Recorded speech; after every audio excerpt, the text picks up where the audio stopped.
কোনো এক সময়ের কথা, একজন জেলের একটা ছোট্ট পুত্র ছিল। সে ভাবল যে আমি আমার বাবার মতোই মাছ ধরব। তখন সে একটা লাঠি নিল, তাতে দড়ি বাঁধল, আর সেই দড়ির মুখে যে কাঁটা বিঁধে থাকে তাতে চারা ঝুলিয়ে জলে ফেলল আর বসে থাকল। কিছু সময় পরে জলে একটি তরঙ্গ দেখা গেল। ও বুঝতে পারল খুব বড় একটা মাছ ফাঁদে পড়েছে। ও বল প্রয়োগ করলো, সেটা টানার চেষ্টা করলো। মাছও বল প্রয়োগ করলো, আর শেষে যেটা হলো সেই দড়ি ছিঁড়ে গেল আর মাছ বেঁচে পালিয়ে গেল। দেখুন, ও অনেক চেষ্টা করলো কিন্তু অসফল হলো। কখনো অধিক বল প্রয়োগ করলো, আবার কখনো কম বল, কিন্তু কিছুতেই সফল হলো না। ও পঞ্চমবার প্রচেষ্টা করলো, না বেশি বল প্রয়োগ করলো না কম, ততটাই বল প্রয়োগ করলো যতটা পর্যাপ্ত, ঠিক ততটাই বল, যতটা বল সেই মাছ প্রয়োগ করলো। আর শেষ পর্যন্ত জীবনে প্রথমবার ও মাছ ধরতে সফল হলো। এবার এই কথার সারমর্ম কি? ভারসাম্য। এটাই হলো জীবনের সবথেকে বড় নিয়ম। আমাদের সবার জীবনে সমস্যা রয়েছে, কখনো মন দিয়ে ভেবে দেখবেন।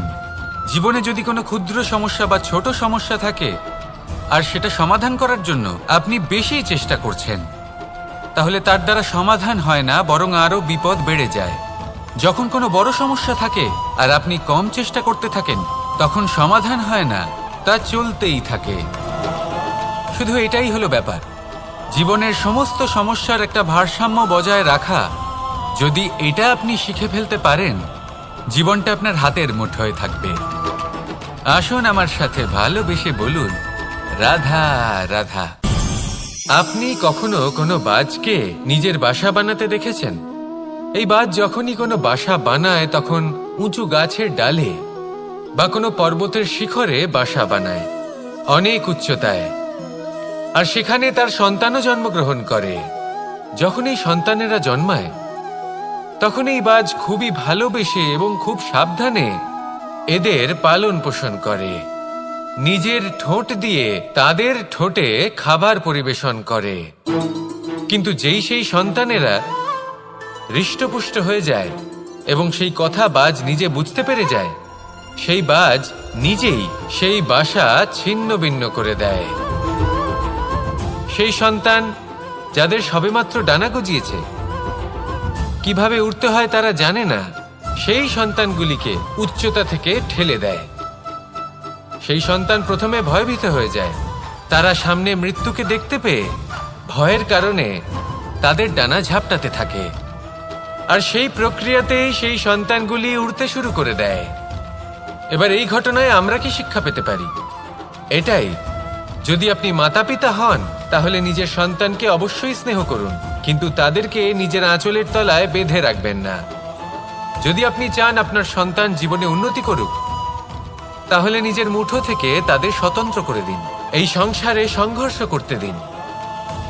সেই সন্তান নিজেই বুঝতে পারবে যে জন্মের সময় পাওয়া ডানা কি করে ব্যবহার করতে হয়। আর আপনার চোখের সামনে আপনার সন্তান এই আকাশে উড়তে থাকবে। তাহলে আসুন আমার সাথে ভালোবেসে বলুন, রাধা রাধা। কখনো কোনো চাতককে দেখেছেন? একটা চাতক বর্ষার জন্য অপেক্ষা করে। সেই বর্ষার জলে নিজের তৃষ্ণা নিবারণ করে, নয়তো সারা বছর তৃষ্ণার্ত থেকে যায়। ও আকাশের দিকে তাকিয়ে থাকে আর অপেক্ষা করে যে কবে বর্ষা হবে আর কবে আমি আমার তৃষ্ণা নিবারণ করব। সেখানে অন্যদিকে একটি কাক বা একটা পায়রা, এরা কি করে? যেখানে জল পায় পান করে নেয়, যেখানে খাবার পায় খেয়ে নেয়, আত্মীয় স্বজন বন্ধু বান্ধব যাকেই পায় তার সাথে সময় কাটায়, খাবার খায় আর চলে যায়। এবার এদের মধ্যে মিল কোথায় আর পার্থক্য কোথায়? দুজনের কাছেই ডানা রয়েছে, দুজনেই উড়তে পারে। এই আকাশ হলো ওদের, খাবারের দানা ওদের। পার্থক্য হলো তাদের অভিলাষার, পার্থক্য হলো তাদের আকাঙ্ক্ষার, পার্থক্য জীবন যাপনের ধরনের। এবার যত বেশি আকাঙ্ক্ষা থাকবে, যত দামি জীবন যাপন করার ইচ্ছে থাকবে, তত বেশি কষ্ট আপনাকে সহ্য করতে হবে। আবার অন্যদিকে জীবন যত সরল হবে, জীবন যাপন যত সরল হবে, সমস্যা ততটাই কম হবে। তাই সবসময় চেষ্টা করবেন আপনার মানসিকতা এবং আপনার জীবন যেন সরল হয়। ভালোবাসতে থাকুন। যদি কেউ আপনাকে ভালোবাসে তাকেও আপনি ভালোবাসা ফিরিয়ে দিন। তাদের সাথে কথা বলুন, কিছু তাদের কথা শুনুন, কিছু নিজের কথা বলুন। দেখবেন সকল তাপ উত্তাপ দূর হয়ে গেছে। এটাই তো হলো জীবনের সারমর্ম। তাই প্রেমে থাকুন, ভালোবাসুন, আর ভালোবেসে আমার সাথে বলুন রাধা রাধা। একবার একজন সাধক ওনার শিষ্যদের একটা কাজ দিলেন। একটা দুর্লভ জড়িবুটি নিয়ে আসতে বললেন। এতটাও কঠিন কাজ সেটা ছিল না, কারণ সকল শিষ্য জানতেন যে এই দুর্লভ জড়িবুটি কোথায় পাওয়া যায়। পর্বতের শিখরে। কঠিন কাজ কোনটা? সেখানে পৌঁছনোর সেই পথ যা ছিল কাঁটায় জর্জরিত, পাথরে পরিপূর্ণ, যেখানে পিছলে পড়ার আশঙ্কা রয়েছে এবং গভীর ক্ষত পেতে পারে সবাই। এবার বেশ কয়েকজন শিষ্য গেলেন, তার মধ্যে কয়েকজনই সেই জড়িবুটি নিয়ে আসতে পারলেন। কারণটা কি ছিল? কিছু শিষ্যের মনোযোগ ছিল শুধুমাত্র লক্ষ্যের দিকে, অর্থাৎ পর্বতের সেই শিখরে। কিছু শিষ্যের মনোযোগ ছিল পথের এই সংকটগুলির ওপর। কিছুজন নিজের সমস্ত মনোযোগ, সমস্ত শক্তি কেন্দ্রীভূত করলেন শুধুমাত্র লক্ষ্যের দিকে। বাকিরা মনোনিবেশ করলেন এই সংকটের থেকে নিজেকে বাঁচাতে। কিন্তু যাদের মনোযোগ শুধু লক্ষ্যের দিকে ছিল, শুধু তারাই জড়িবুটি নিয়ে আসতে পারলেন। কারণ কি ছিল? একটা সহজ ব্যাপার যা আমাদের বুঝতে হবে। আমরা যদি লক্ষ্যে পৌঁছতে চাই, তাহলে বিপদের সম্মুখীন তো আমাদের হতেই হবে, আর কোনো বিকল্প নেই। যন্ত্রণাও হবে, পায়ে কাঁটাও হয়তো ফুটতে পারে, হয়তো পড়েও যেতে পারেন, হয়তো রক্তপাতও হতে পারে। কিন্তু তার সাথেই সাফল্য অর্জনের যে আনন্দ, সেটাও পাওয়া যায়। সেই জন্য নিজের মনোযোগ সবসময় লক্ষ্যের দিকে রাখুন, পথের সেই বিপদগুলির দিকে নয়। সত্যি কথা বলতে এই বিপদ এটা কিছুক্ষণের, আজ আছে কাল নাও থাকতে পারে। কিন্তু যদি লক্ষ্যকে প্রাপ্ত করতে পারেন, তাহলে তার আনন্দ আপনার সাথে সারা জীবন রয়ে যাবে। তাহলে লক্ষ্য প্রাপ্ত করুন আর আমার সাথে ভালোবেসে বলুন রাধা রাধা। আমরা কখন উচিত কাজ করি, কখন অনুচিত কাজ করি, কখন পুণ্য করি আর কখন পাপ করি, কখন ন্যায়ের পথে চলি আবার কখন অন্যায়ের পথে চলি, তা দুজন ব্যক্তি বুঝতে পারেন, পরমাত্মা আর অন্তরাত্মা। এবার প্রত্যেক মুহূর্তে কি হয় পরমাত্মা সবই জানেন, তার কাছে কিছুই গোপন নয়। কিন্তু প্রত্যেক মুহূর্তে আপনার কি করা উচিত সেটা উনি এসে আপনাকে বলতে পারবেন না। সেই জন্য আমাদের ভেতরে অন্তরাত্মা আছে, আমাদেরই চেতনার একটি অংশ। একবার চোখ বুঝে দেখুন, অন্তরাত্মার মধ্যে নিমজ্জিত হয়ে ভাবুন আর বোঝার চেষ্টা করুন। এই অন্তরাত্মা সবসময় আপনাকে শুভ কাজ করার জন্য প্রেরিত করেন আর অশুভ কাজ করা থেকে বিরত করেন। এই অন্তরাত্মার কথা মানতে থাকুন, পরমাত্মা সবসময় আপনার কাছেই পাবেন। আসুন আর আমার সাথে ভালোবেসে বলুন রাধা রাধা।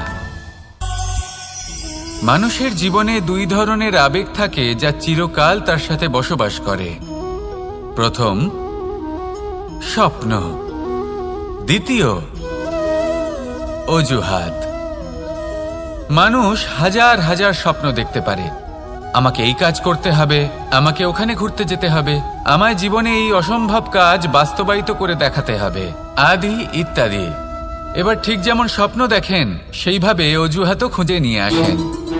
আমি এই স্বপ্ন পূরণ করতে পারলাম না, কারণ আমাকে কেউ সাহায্যই করল না, কারণ আমি দুর্বল হয়ে পড়েছিলাম, কারণ আমার কাছে সময়ই ছিল না, আদি ইত্যাদি। এবার সাফল্য এবং অসফলতার মাঝখানে এই ধরনের সংঘর্ষ হতে থাকে। সাফল্য তখন লাভ করা সম্ভব যখন আপনার স্বপ্ন আপনার অজুহাতের থেকে অনেক বড় হয়, আর অসফলতা তখন পাবেন যখন আপনার অজুহাত আপনার স্বপ্নের থেকে অনেক বড় হয়। আপনি যদি সাফল্য লাভ করতে চান, তাহলে চেষ্টা করতে থাকুন, পরিশ্রম করুন। যদি অসফল হন তাহলে ভয়ভীত হওয়ার কোনো প্রয়োজন নেই। নিজের ভুল বুঝুন, তাকে শুধরে নিন, আবার চেষ্টা করুন। কিন্তু যদি নিজের জীবনে অজুহাত নিয়ে আসেন, তখন স্বপ্ন কখনো পূরণ হবে না। আসুন আমার সাথে ভালোবেসে বলুন, রাধা রাধা। এমন কিছু রয়েছে মানুষের মনে, তাদের জীবনে এমন এক আবেগ যা সর্বজন বিদিত, যা সবাই জানেন যে উপস্থিত আছে। সেটাকে আমরা সমস্যা বলে থাকি। এমনিতে আমরা সকলেই জানি যে এমন কোনো গৃহ নেই যেখানে মৃত্যুর ছায়া পড়েনি, এমন কোনো বৃক্ষ নেই যার দ্বারা ওষুধ তৈরি সম্ভব নয়, এমন কোনো অন্ন নেই যা সময়ের সাথে বিষ বা অমৃতে পরিণত হতে পারে। এবার এই সমস্যাগুলি কোনো ব্যক্তির জন্য সমস্যা হতে পারে, কিন্তু নিজে থেকে এরা কোনো সমস্যাই নয়। এরা আসে আমাদের সাহায্য করতে, আমাদের কিছু শেখাতে। আপনি নিজেই দেখুন, পর্বতের শিখর থেকে কোনো এক পাখি পড়ে গিয়ে নিজের প্রাণ ত্যাগ করল। সেটা কখন সম্ভব? যখন সেই পাখি ওড়ার চেষ্টাই করে না। তখন যখন কোনো ব্যক্তি জলে পড়ে যান এবং ডুবে গিয়ে নিজের প্রাণ হারান, এর সম্ভাবনা কখন বেশি থাকে? যখন সেই ব্যক্তি সাঁতার কাটার চেষ্টাই করেন না। তখন এই সমস্যা প্রত্যেকের জীবনে থাকবেই, কিন্তু এটা মনে রাখা প্রয়োজনীয় যে কোনো সমস্যা পরিস্থিতির কারণে সমস্যা হয়ে ওঠে না। এই পরিস্থিতি যখন আমাদের সামনে আসে, আমাদের তা কঠিন মনে হয়, আমরা নতমস্তক হয়ে পড়ি, ভয়ভীত হয়ে পড়ি, তার সম্মুখীন হতে পারি না। তখন তা সমস্যার রূপ নেয়। দৃঢ় হয়ে দাঁড়িয়ে থাকুন সাহসের সাথে, এই পরিস্থিতিগুলির সম্মুখীন হন। দেখবেন সমস্যা কখন সাফল্যে পরিণত হবে আপনি জানতেই পারবেন না। আসুন আমার সাথে ভালোবেসে বলুন, রাধা রাধা। সময় যা সবকিছুকে সমান করে দিতে পারে, যা সব থেকে বেশি শক্তিশালী, সব থেকে বড় সম্পত্তি, সব থেকে বড় শিক্ষক এবং সব থেকে বড় সুযোগ। এই সময় যখন ভালো যায় তখন তা আপনাকে আমিত্বে মত্ত করে তোলে, অহংকারে নিমজ্জিত করে দেয়। আর যখন খারাপ হয় তখন দুঃখের সাগরে নিজের প্রতি ঘৃণাবোধে নিমজ্জিত করে। তাই এই সময় যা এত শক্তিশালী এক সম্পত্তি, এত মহান একটি ধন, তাকে এমনি এমনি নষ্ট হতে দেবেন না। এই সময়ের সাথে কি করবেন, কিভাবে করবেন তা ভাবতে গিয়ে এবং করতে গিয়ে সময় নষ্ট করবেন না। যদি আপনি এই সময় নষ্ট করেন, তাহলে সময়ও নিশ্চিত করবে যে আপনার সাথে কি করা উচিত। তাই সময়ের সদ্ব্যবহার করুন আর আমার সাথে ভালোবেসে বলুন, রাধা রাধা। আমরা সকলে শক্তি অনুভব করতে চাই। এবার যদি আপনাকে জিজ্ঞেস করা হয় যে সবথেকে বেশি শক্তির অনুভব কোথা থেকে করা সম্ভব, তখন কেউ কেউ বলবেন পুষ্টিকর আহার গ্রহণ করলে, ব্যায়াম করলে, কেউ বলবেন ধন লাভ করলে, বন্ধুদের থেকে, পরিবারের থেকে, আদি ইত্যাদি। এইভাবে আপনি শক্তির অনুভব অবশ্যই করতে পারেন, কিন্তু সবথেকে বেশি শক্তির অনুভব যদি আপনি করতে চান তাহলে তা পাবেন শুধু একতার দ্বারা, সংগঠনের দ্বারা। যদি আপনাকে উদাহরণ দিই, নিজের এই হাতটাকে দেখুন, 5টা আঙুল রয়েছে। কোনো একটা বস্তুকে নিজের একটা আঙুল দ্বারা তুলে ধরার চেষ্টা করে দেখুন, বড়ই কষ্ট হবে। তখন আপনি বুঝতে পারবেন যখন এই 5টি আঙুল একত্রিত হয় তখন কোনো কাজ কতটা সহজ হতে পারে। এটাই হলো শক্তি, একতার। সব থেকে ভালো উদাহরণ যদি আপনাকে দিই, তাহলে বাঁশি। এই বাঁশি থেকে অত্যন্ত মধুর সুর নির্গত হয় যা সবার মন প্রসন্ন করে দেয়। এই কথা সত্যি, কিন্তু এই বাঁশি আমি একটা বা দুটো আঙুল দিয়ে বাজাতে পারবো না। আমাকে প্রত্যেকটা আঙুল ব্যবহার করতেই হবে, তবেই এর থেকে মধুর সুর নির্গত হবে যা সকলকে প্রসন্ন করবে, ঠিক কিনা? ঠিক এইভাবেই যদি আপনি চান যে আপনার জীবনরূপী বাঁশি থেকেও মধুর সুর নির্গত হোক বা সবার মনকে প্রসন্ন করে তুলুক, তাহলে আপনাকেও জীবনে একতা নিয়ে আসতেই হবে। আপনি একাও কর্ম করতে পারেন, পথ চলতেও পারেন, সামনেও এগোতে পারেন, সাফল্যও লাভ করতে পারেন। কিন্তু যখন সকলে একসাথে এগোবেন, সেই পথে চলবেন, সেই কর্মই করবেন, তখন লক্ষ্যে অবশ্যই পৌঁছবেন, সাফল্য অবশ্যই লাভ করবেন। কিন্তু সেই সাফল্য এবং তার আনন্দর সংমিশ্রণটাই একটু অন্যরকম হবে। তাই জীবনে ঐক্যবদ্ধ হন, একসাথে মিলে এগোতে থাকুন আর আমার সাথে ভালোবেসে বলুন রাধা রাধা। জীবনে দুই ধরনের আবেগ রয়েছে যার কোনো মূল্য নেই। আমার কথার অর্থ এটা নয় যে এদের কোনো গুরুত্ব নেই, গুরুত্ব যথেষ্টই রয়েছে, শুধু এদের জন্য আপনাকে কোনো মূল্য দিতে হয় না। প্রথম আবেগ হলো আনন্দ, প্রসন্নতা। এটা আপনি যে কোনো জায়গায় খুঁজে পেতে পারেন যদি আপনি খুঁজে পেতে চান। আপনি কোনো পুষ্পের সৌন্দর্য দেখে প্রসন্ন হতে পারেন, বায়ুর কারণে যখন একটি বৃক্ষ শিহরিত হয় সেটা দেখে আপনি প্রসন্ন হতে পারেন, একটা ছোট্ট শিশুর কলরব শুনেও আপনি প্রসন্ন হতে পারেন, একটা ক্রন্দনরত বালককে হাসিয়ে আপনি প্রসন্ন হতে পারেন। সবকিছু আপনার উপর নির্ভরশীল। সেখানে আরেকটি আবেগ হলো দুশ্চিন্তা। মানুষ বড়ই দুশ্চিন্তা করতে থাকে। আজ আমি এই কাজ করেছি, সেই বিষয়ে চিন্তা। আজ আমি এই কাজ করতে পারিনি, সেই বিষয়ে চিন্তা। কাল আমাকে এই কাজ করতে হবে, সেই নিয়ে চিন্তা। আমি কি সেই কাজটা করতে পারবো, সেই বিষয়েও দুশ্চিন্তা। চিন্তা সর্বত্র রয়েছে, যার জন্য মূল্য দিতে হয় না। যত চান আপনি একত্রিত করতে পারেন। একটা গুরুত্বপূর্ণ কথা মনে রাখবেন, প্রসন্নতা জীবনের একটা নতুন সূত্রপাত। সেখানে দুশ্চিন্তা হলো জীবনের চিতার সমান। এবার এই দুটি আবেগ হলো মূল্যহীন, দুটোই আপনার সামনে আছে। কোনটা চয়ন করবেন আপনি, দুশ্চিন্তা নাকি প্রসন্নতা? সিদ্ধান্ত আপনারই। আসুন আর আমার সাথে ভালোবেসে বলুন রাধা রাধা। ধন, সম্পত্তি, এগুলো আসলে কি? এগুলো শুধু সেই মূল্য যার দ্বারা আমরা কোনো কিছু অর্জন করতে পারি। এবার এই ধনের দ্বারা এই সংসারে অনেক কিছু লাভ করা সম্ভব, কিন্তু সেই সব কিছুই শুধুমাত্র ভৌতিক বস্তুই হবে, ভৌতিক সামগ্রী, ভৌতিক সুবিধা। অর্থাৎ আপনার কাছে যতই ধন থাকুক, তা আপনাকে শান্তির ঘুম এনে দিতে পারবে না, আপনাকে জীবনের বাস্তব সুখের অনুভূতি লাভ করাতে পারবে না, কারণ এগুলো ভৌতিক ধন। এ ভৌতিক বস্তুই অর্জন করাতে সক্ষম। বাস্তবিক ধন কি? যদি এই প্রশ্ন আপনার মনে আসে, তাহলে তার উত্তর আমি আপনাকে দেব একটা উদাহরণের মাধ্যমে। কখনো আপনি শুনে থাকবেন যে একজন পিতা আজীবন অনিষ্ট করেন, অনর্থ করেন, খারাপ কাজ করেন শুধু ধন অর্জনের জন্য। তিনি ভাবেন যে আমি ধন অর্জন করব আর নিজের সন্তানকে একটা উজ্জ্বল ভবিষ্যৎ প্রদান করব, একটা সুখ স্বাচ্ছন্দ্যময় জীবন দান করব। এবার সন্তান যখন জন্ম লাভ করে, তখন সে ভাগ্যের জোরে সেই ধন ভোগ করে। যেরকম সে পায় সেরকমই তার ব্যবহার সে করে।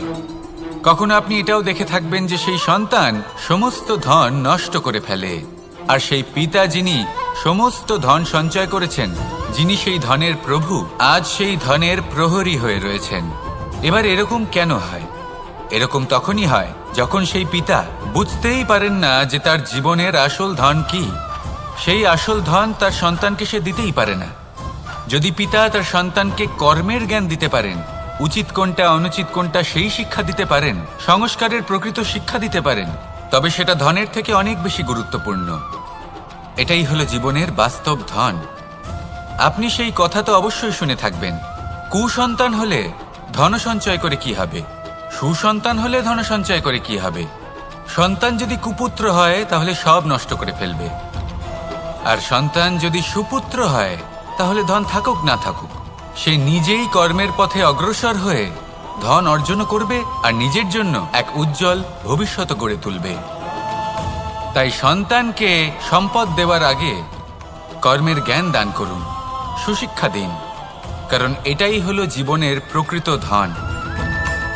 আসুন আর আমার সাথে ভালোবেসে বলুন রাধা রাধা। বিগত দিনের কিছু কথা মনে পড়ে গেল, এক অদ্ভুত ঘটনা যা অমূল্য শিক্ষা দিয়ে যেতে পারে। বিষয় হলো যক্ষের সাথে যুধিষ্ঠিরের কথোপকথন। একবার যক্ষ যুধিষ্ঠিরকে জিজ্ঞেস করলেন, ওনাকে বললেন যে আমার কিছু প্রশ্নের উত্তর যদি আপনি দিতে পারেন, তাহলে আমি আপনার বাকি ভ্রাতাগণকে আবার জীবিত করে তুলব। সেগুলোর মধ্যে খুব গুরুত্বপূর্ণ আর কঠিন একটা প্রশ্ন ছিল, এই সংসারে সব থেকে শ্রেষ্ঠ আশ্চর্য কোনটি? এই প্রশ্ন আমি আপনাকে জিজ্ঞেস করছি। এবার কেউ বলবেন স্বর্ণ দ্বারা নির্মিত লঙ্কা, এটি হলো সংসারের সব থেকে বড় আশ্চর্য। কেউ বলবেন বরফে ঢাকা সেই পর্বত যা আকাশ স্পর্শ করে। কেউ বলবেন সেই সমুদ্র যার গভীরতা মাপা অসম্ভব ব্যাপার। কেউ বলবেন সেই বায়ু যা আমরা দেখতে পাই না, কিন্তু তা আমাদের জীবন দান করে। সংসারের সব থেকে বড় আশ্চর্য কি, সেই প্রশ্নের উত্তর যুধিষ্ঠির দিয়েছিলেন, আর তা ছিল শ্রেষ্ঠ উত্তর এবং উচিত। উনি বলেছিলেন যে সংসারে প্রতিদিন কোনো ব্যক্তি জন্ম লাভ করেন আর কোনো ব্যক্তি মৃত্যুও লাভ করেন। এবার এই কথাটা সবাই জানেন, সবাই বোঝেন যে যখন জন্মেছি তখন কোনো একদিন আমিও অবশ্যই মৃত্যু লাভ করব। এবার যখন এই কথা প্রত্যেকটা মানুষ জানেন, তখন কেন প্রত্যেক মানুষ এই চিন্তায় থাকেন, এই নিয়ে কষ্ট পান, এই নিয়ে ব্যাকুল হয়ে থাকেন যে উনি একদিন মৃত্যু লাভ করবেন, তার থেকে দূরে পালাতে চেষ্টা করেন। বলেন যে আমি মৃত্যু লাভ করতে চাই না। কেন? যেখানে কোনো না কোনো দিন এটা অবশ্যই হবে। এ হলো ব্রহ্ম সত্য। এই যে ব্যাকুলতা, এই ভয়, এই যন্ত্রণা, এই চিন্তা তার মনকে বাঁচতেই দেয় না, এই জীবন অনুভবই করতে দেয় না। সেই জন্য এই চিন্তা, ব্যাকুলতা, ভয় এসবের কি লাভ? কোনো লাভ নেই। সেই জন্য যতক্ষণ জীবনযাপন করছেন প্রত্যেক মুহূর্ত যেন শ্রেষ্ঠ হয়, আনন্দময় হয়, প্রেমের দ্বারা পরিপূর্ণ হয়, সেই চেষ্টা করুন। চেষ্টা করুন যাতে আপনি যে কাজ করছেন তার দ্বারা যেন অন্যের মঙ্গল হয়। এই প্রচেষ্টাই আপনার জীবনকে প্রসন্নতা আর প্রেম দ্বারা ভরিয়ে তুলবে। এই মন সুপ্রসন্ন হয়ে বলবে রাধা রাধা, রাধা রাধা। আপনারা হয়তো ভাবছেন কি আশ্চর্য ব্যাপার, প্রত্যেকবার আমি কথা শেষ হওয়ার পরে রাধা রাধা বলি। এইবার আমি আগেই বলে দিলাম। কারণটা কি? কারণ হলো অত্যন্ত বিশেষ। প্রত্যেকবার কথা সমাপ্ত হবার পরে আপনাদের সবার মধ্যে ভালোবাসা বিতরণ করতে চাই, তাই রাধা রাধা বলি। কিন্তু এইবার এই নতুন এবং বিশেষ সূত্রপাতে প্রথমে প্রেম বিতরণ করা অত্যন্ত আবশ্যক। এবার একটা বিষয় আছে যা জানেন হয়তো সকলেই, কিন্তু বুঝতে খুব কম জন পারেন। এই প্রেম, এই আনন্দ, এই সকল কিছুর সূত্রপাত হয় নিঃস্বার্থ আবেগের দ্বারা। ঠিক যেমন একজন মাতাকেই দেখে নিন। যখনই একজন মাতা সন্তানকে জন্ম দেন, তখন এই সংসার ভুলে যায় যে তার জন্য এটা একটা নতুন জন্ম। কারণ একজন নারী তখন একজন মাতৃরূপে নতুন ভাবে জন্ম নেন। একজন নারী স্ত্রী ও গৃহবধূ রূপে কিছু অধিকার লাভ করে থাকেন, কিন্তু তিনি যখন মা হয়ে যান তখন তিনি শুধুই দান করতে শেখেন। নিজের সন্তানের জন্য কত কিছুই না করেন, তাকে বাৎসল্যের সাগরে ভাসিয়ে নিয়ে যান। এই সংসারে রাজকুমার জন্ম নিতেই পারেন, তাকে রাম এবং লক্ষণ কিন্তু মায়েরাই বানিয়ে তোলেন। একজন গোয়ালা জন্ম নেয়, তাকে দ্বারকাধীশ একজন মাই বানিয়ে তোলেন। পিতা হলেন সেই পর্বত যার একটা অংশ হলো তার সন্তান, কিন্তু মা হলেন সেই শিল্পী যিনি একটা পাথরকে খোদাই করে এমন এক মূর্তি গড়ে তোলেন যাকে সকলে পূজনীয় মনে করেন। তাহলে স্মরণ করুন সেই সকল মুহূর্ত যেগুলি আপনি নিজের মাতার সাথে অতিবাহিত করেছেন। অনুভব করতে পারবেন যে কিভাবে এক মুহূর্তেই এই মন প্রফুল্ল হয়ে ওঠে। এবার এর কারণ কি? এর কারণ হলো এই জীবনের আসল দ্বারই হলো মমতা।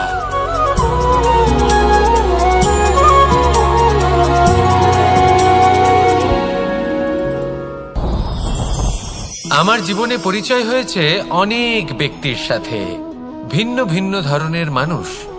এনাদের সাথে আলাপ হয়ে খুব ভালো লেগেছে, অনেক শিক্ষাও লাভ করেছি। আমি তাদের সাথেও আলাপ করেছি যারা অনেক উচ্চ স্তরে পৌঁছে গেছেন, আবার তাদের সাথেও যারা নিজেদের জীবনে বিশেষ কিছু করতে পারেননি। তাদের সাথেও পরিচয় হয়েছে যারা সফল, আবার তাদের সাথেও যারা অসফল। এবার এই সবই একই রকম মনে হয়। এদের মধ্যে পার্থক্য শুধুই মানসিকতার। যখনই কোনো অসফল ব্যক্তির সাথে পরিচয় হয়েছে, তখনই দেখেছি তাদের কাছে সবসময় একটা অজুহাত রয়েছে যে কেন তারা সফল হতে পারেননি।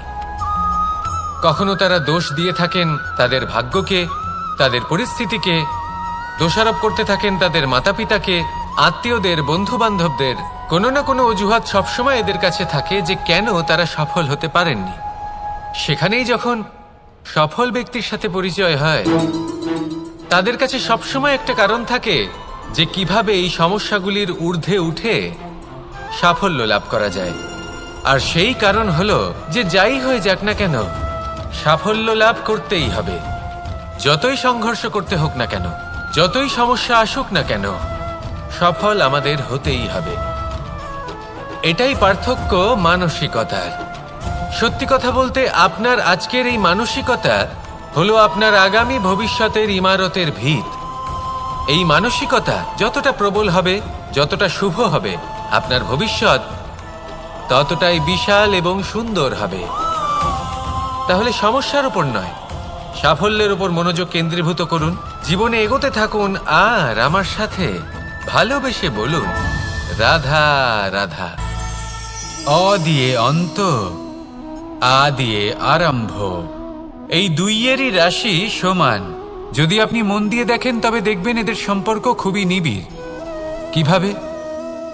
যখন কোনো কিছু শুরু হয়, এটা নিশ্চিত হয়ে যায় যে তা সমাপ্তও হবে। আরম্ভই যদি না হয়, তা সমাপ্তও হবে না। যা আরম্ভ হয়েছে তার সমাপ্তি হলো অবশ্যম্ভাবী। এটাই হলো প্রকৃতির নিয়ম, একে এড়ানো যায় না। এবার এই কথা আমরা সকলে জানি। এবার মানুষ কি ভাবে যে সমাপ্তির পরে কি হতে পারে, এর উত্তর তাদের কাছে নেই। তাদের উচিত অন্য কোনো বিষয় ভাবা যা বেশি গুরুত্বপূর্ণ। এবার মানুষ এটা জানে না যে মৃত্যুর পরে কি হতে পারে, কিন্তু এই কথা অবশ্যই জানে যে জন্ম থেকে মৃত্যু পর্যন্ত এই সময়, যাকে আমরা জীবন বলে থাকি, এই সময় আমরা কর্ম করতে পারি। এই কথা তো আমরা জানি। তাহলে এমন কি কর্ম করা যেতে পারে যা আমাদের সমাপ্তির পরও আমাদের প্রাসঙ্গিক করে রাখতে পারে, এই বিষয় ভাবা উচিত। যে জন্মগ্রহণ করেছে তার মৃত্যু হবেই, এটা সাধারণ বিষয়। কিন্তু ইতিহাস আজও সেই সকল মানুষজনকে স্মরণ করেন যাদের এই সংসার তাদের মৃত্যু নয়, বরং তাদের জীবনকালে যে কর্ম তারা করেছেন তার দ্বারা মনে রাখেন। সেই কর্মের কারণে এই সংসারে তাদের নাম, তাদের কর্ম, তাদের ব্যক্তিত্ব, তাদের কীর্তি অমর হয়ে থাকে এবং থাকবে। আপনার কাছে এতটা সময় নেই যতটা আপনার মনে হচ্ছে আপনার কাছে আছে। সেই জন্য যত শীঘ্র সম্ভব শ্রেষ্ঠ কর্ম করুন, যতটা পারবেন ততটা অধিক সুকর্ম করুন। এই সংসারে নিজেকে অমর করে তুলুন আপনার মৃত্যুর পরেও, আর আমার সাথে ভালোবেসে বলুন, রাধা রাধা। দীপাবলি আমাদের সবথেকে বড় উৎসব। শ্রীরাম রাবণকে পরাস্ত করে 14 বছরের বনবাস কাটিয়ে আবার অযোধ্যায় ফিরে এলেন অমাবস্যার রাত্রে। অযোধ্যায় সবাই খুব প্রসন্ন ছিলেন, খুবই উৎসাহিত ছিলেন। অযোধ্যায় সহস্র প্রদীপ প্রজ্বলিত করা হয়েছিল এই উৎসবে। একে আমরা দীপাবলি বলে থাকি। এবার এই বিষয়ে আমরা সকলে জানি। আপনি কি এটা জানেন যে শ্রীরাম বাস্তবে অমাবস্যার এক রাত আগেই অযোধ্যায় পৌঁছে গেছিলেন? সবার সামনে অমাবস্যার রাতে এসেছিলেন। এর কারণ কি? শ্রীরাম প্রমাণ করতে চেয়েছিলেন যে যে কোনো সময়, দিন হোক বা রাত, শুভ বা অশুভ হয় না। শুভ অশুভ কিছু থাকলে তা হলো মানুষের চিন্তা, তার ভাবনা, তার নির্বাচন আর তার কর্ম। নিজেই দেখে নিন, শ্রীরাম শুভ কাজ করে ফিরেছিলেন এবং অমাবস্যার মতো গভীর এক রাত্রিকেও দীপাবলিতে পরিবর্তিত করেছিলেন। এমনটাই যদি আমরা করতে পারি, তাহলে এমন কোনো গৃহে যান যেখানে অসহায় ব্যক্তি রয়েছেন, যা অন্ধকারাচ্ছন্ন, আর সেখানে প্রকাশ প্রজ্বলিত করুন। প্রকাশ সহায়তার, প্রেরণার, আশার। যদি এমন কিছু আমরা করতে পারি, তাহলে তাকে প্রকৃত অর্থে দীপাবলি বলা যেতে পারে। তাহলে নিজের পরিবারের সাথে দীপাবলি পালন করুন। আপনাদের শুভেচ্ছা জানাই। আসুন আর আমার সাথে ভালোবেসে বলুন, রাধা রাধা। এবার এরকম কেন হয়? এরকম তখনই হয় যখন পিতা বুঝতেই পারেন না যে তার জীবনের আসল ধন কি। সেই আসল ধন তার সন্তানকে সে দিতেই পারে না। যদি পিতা তার সন্তানকে কর্মের জ্ঞান দিতে পারেন, উচিত কোনটা অনুচিত কোনটা সেই শিক্ষা দিতে পারেন, সংস্কারের প্রকৃত শিক্ষা দিতে পারেন, তবে সেটা ধনের থেকে অনেক বেশি গুরুত্বপূর্ণ। এটাই হলো জীবনের বাস্তব ধন। আপনি সেই কথা তো অবশ্যই শুনে থাকবেন, কুসন্তান হলে ধন সঞ্চয় করে কি হবে, সুসন্তান হলে ধন সঞ্চয় করে কি হবে। সন্তান যদি কুপুত্র হয় তাহলে সব নষ্ট করে ফেলবে, আর সন্তান যদি সুপুত্র হয় তাহলে ধন থাকুক না থাকুক, সে নিজেই কর্মের পথে অগ্রসর হয়ে ধন অর্জন করবে আর নিজের জন্য এক উজ্জ্বল ভবিষ্যৎ গড়ে তুলবে। তাই সন্তানকে সম্পদ দেওয়ার আগে কর্মের জ্ঞান দান করুন, সুশিক্ষা প্রদান করুন, কারণ এটাই হলো জীবনের প্রকৃত ধন। আসুন আর আমার সাথে ভালোবেসে বলুন, রাধা রাধা। এই সংসারে সবাই বলেন, আমি অর্জুনের মতো হয়ে উঠতে চাই। সবাই চায় যে তারাও যেন অর্জুনের মতো গান্ডীব লাভ করে। তারাও চায় যে তাদেরকেও মহাদেব এসে পশুপতি অস্ত্র দান করবেন। তারাও এটাই চায় মহাভারতের মতো মহাসংগ্রামে বিজয়ী হতে। কিন্তু সবাই ভুলে যান যে অর্জুন যা হতে পেরেছিলেন সবকিছুই অর্জন করেছিলেন। যদি আপনিও অর্জুনের মতো গান্ডীব লাভ করতে চান, তবে আপনাকেও তার মতোই শ্রেষ্ঠ কাঠ নির্বাচন করতে হবে। সেই কর্ম আপনাকেই করতে হবে। তার প্রত্যঞ্চা যাতে তীব্র হয়, তার জন্য আপনাকে সর্বশ্রেষ্ঠ দড়ি খুঁজে বের করতে হবে। আপনার বাণ যাতে ঘাতক হয়, সেই জন্য আপনাকে নতুন নতুন ধাতু খুঁজে বের করতে হবে। সেই শিক্ষা আপনাকে লাভ করতে হবে, তবেই আপনার ইচ্ছে পূর্ণ হবে। অর্জুন হওয়া বড়ই সরল, যদি আপনি কিভাবে অর্জন করতে হয় তা জানেন। শুধুমাত্র স্বপ্ন দেখেন যারা, তারা কখনোই অর্জন করতে পারবেন না। কিন্তু যদি কেউ অজ্ঞাতবাস ভোগ করতে পারে, যদি কেউ লাক্ষাগৃহ থেকে পালিয়ে বাঁচতে পারে, যদি কেউ কঠোর তপস্যা করতে পারে, প্রতীক্ষা করতে পারে এবং পরিশ্রম করতে পারে, তাহলে সে অর্জুন অবশ্যই হয়ে উঠবে। যদি আপনি অর্জুন হয়ে উঠতে চান, তাহলে কর্ম করতে শিখুন।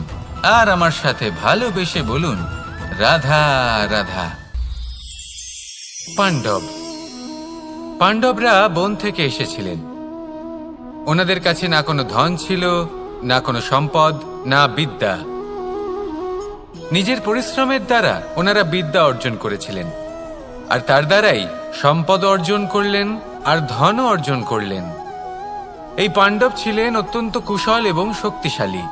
যুধিষ্ঠির নিজের পরিশ্রম দ্বারা এমন জ্ঞান অর্জন করেছিলেন যে এই সংসার ওনাকে ধর্মরাজ যুধিষ্ঠির অভিহিত করেছিল।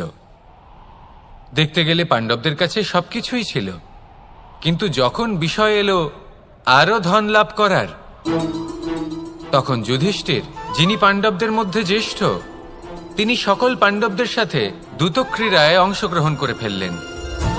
এর ফলে না শুধু ধনলক্ষ্মী, ধর্মলক্ষ্মী, বিবেক লক্ষ্মীকেও হারালেন, আর শুধু তাই নয়, নিজের গৃহলক্ষ্মী দ্রৌপদীকেও হারিয়ে ফেললেন।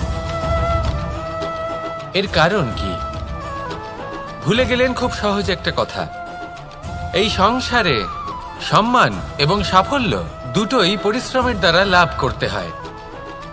কিন্তু দ্যুতক্রীড়ার এই খেলা আমাদের ভাগ্যের উপর নির্ভরশীল। এই সংসারে দুটি পথ রয়েছে। একটা পথ যেখানে কর্ম এবং পরিশ্রমের দ্বারা আপনি নিজের পথ নিজেই রচনা করতে পারবেন, আর দ্বিতীয় পথ হলো যেখানে এই ভাগ্য এক মুহূর্তে আপনাকে শিখরেও পৌঁছে দিতে পারে, আবার ধূলিসাৎ করে দিতে পারে। আপনি কোন পথ বাছবেন, সেই চয়ন আপনারই। আসুন আর আমার সাথে ভালোবেসে বলুন, রাধা রাধা। কোনো এক সময়ের ঘটনা এটা। মা এবং বাবা হাটে গিয়েছিলেন। তখন আমি আর দাদা গিয়েছিলাম গরু চড়াতে। আমরা বাড়ি ফিরে এলাম, আর মা সেই সময় একটা কাজ করতেন। যখনই হাটে যেতেন দরজা তালা বন্ধ করে যেতেন। উনি খুব ভালো করে জানতেন যে যদি ওনার এই মাখন চোর সঠিক সময়ে পৌঁছে যায় তাহলে এক ফোঁটাও মাখন আর অবশিষ্ট থাকবে না। এবার ঘটনা কিছুটা এরকম হলো যে মা আর বাবা মাঝে মাঝে হাটে যেতেন, তাই মাঝে মাঝেই দরজা তালা বন্ধ করতে হতো। যখন মা আর বাবা ফিরে এলেন তখন বাবা ভুলে গিয়েছিলেন যে এই চাবির গোছা থেকে ঠিক কোন চাবিটা দরজার তালা খোলার জন্য উপযোগী। উনি চেষ্টা করতে শুরু করে দিলেন। একটার পর একটা চাবি দিয়ে উনি চেষ্টা করতে থাকলেন, কিন্তু সেই দরজার তালা তো খুলতেই চাইছিল না। ওনার মাথা থেকে ঘাম পড়তে শুরু করলো। তখন মা বললেন যে তালা ভেঙে দেওয়া যাক। মা চলে গেলেন, আর বাবা বললেন না না দাঁড়াও, আর কিছু চাবি বাকি আছে, এটা হয়তো খুলতে পারবো। মা হাতুড়ি নিয়ে চলে এলেন সেই তালা ভাঙার জন্য, আর তখনই বাবা শেষ চাবিটা প্রয়োগ করলেন আর দরজার তালা খুলে গেল। যদি উনি চেষ্টা না করতেন তাহলে এই তালাটাও ভেঙে যেত আর চাবিটাও নষ্ট হয়ে যেত, ঠিক কিনা? এবার এই ঘটনাটা আমি দেখেছিলাম, আর আমার মনে হলো যে কখনো কখনো এই চাবির গোছার মধ্যে থেকে শেষ চাবিটাও কিন্তু জীবনের দরজা খুলে দিতে পারে। সেজন্য আপনি যদি জীবনে সাফল্য লাভ করতে চেষ্টা করেন, নিজের লক্ষ্যে পৌঁছতে চান, তাহলে হার মানবেন না। হয়তো দেখবেন আপনার পরবর্তী প্রচেষ্টা বা এই অন্তিম প্রচেষ্টা আপনাকে সাফল্যের পথে নিয়ে গেল। তাই নিরন্তর প্রচেষ্টা করতে থাকুন, জীবনে সাফল্য লাভ করুন, আর আমার সাথে ভালোবেসে বলুন রাধা রাধা। কোনো এক সময়ের কথা, একজন জেলের একটা ছোট্ট পুত্র ছিল। সে ভাবল যে আমি আমার বাবার মতোই মাছ ধরব। তখন সে একটা লাঠি নিল, তাতে দড়ি বাঁধল, আর সেই দড়ির মুখে যে কাঁটা বিঁধে থাকে তাতে চারা ঝুলিয়ে জলে ফেলল আর বসে থাকল। কিছু সময় পরে জলে একটি তরঙ্গ দেখা গেল। ও বুঝতে পারল খুব বড় একটা মাছ ফাঁদে পড়েছে।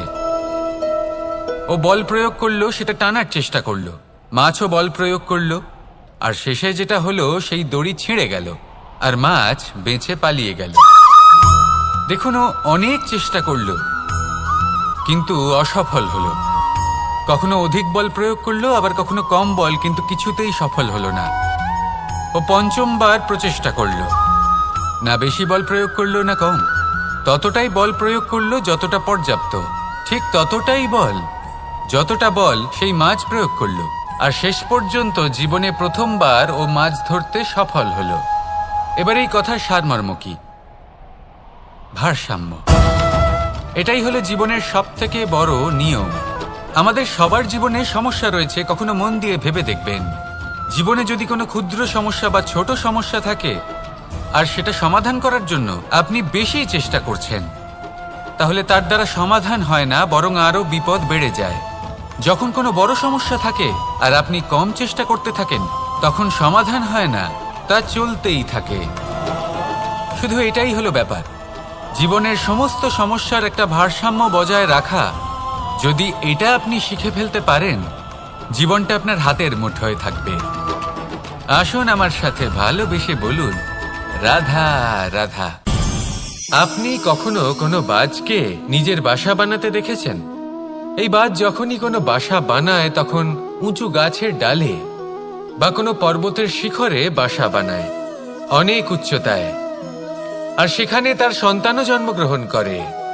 যখন এই সন্তানেরা জন্মায় তখন এই বাজ খুবই ভালোবেসে এবং খুব সাবধানে এদের পালন পোষণ করে। নিজের ঠোঁট দিয়ে তাদের ঠোঁটে খাবার পরিবেশন করে। কিন্তু যেই সেই সন্তানেরা হৃষ্টপুষ্ট হয়ে যায় এবং সেই কথা বাজ নিজে বুঝতে পেরে যায়, সেই বাজ নিজেই সেই বাসা ছিন্ন ভিন্ন করে দেয়। সেই সন্তান যাদের সবেমাত্র ডানা গজিয়েছে, কিভাবে উড়তে হয় তারা জানে না, সেই সন্তানগুলিকে উচ্চতা থেকে ঠেলে দেয়। সেই সন্তান প্রথমে ভয়ভীত হয়ে যায়। তারা সামনে মৃত্যুকে দেখতে পেয়ে ভয়ের কারণে তাদের ডানা ঝাপটাতে থাকে আর সেই প্রক্রিয়াতেই সেই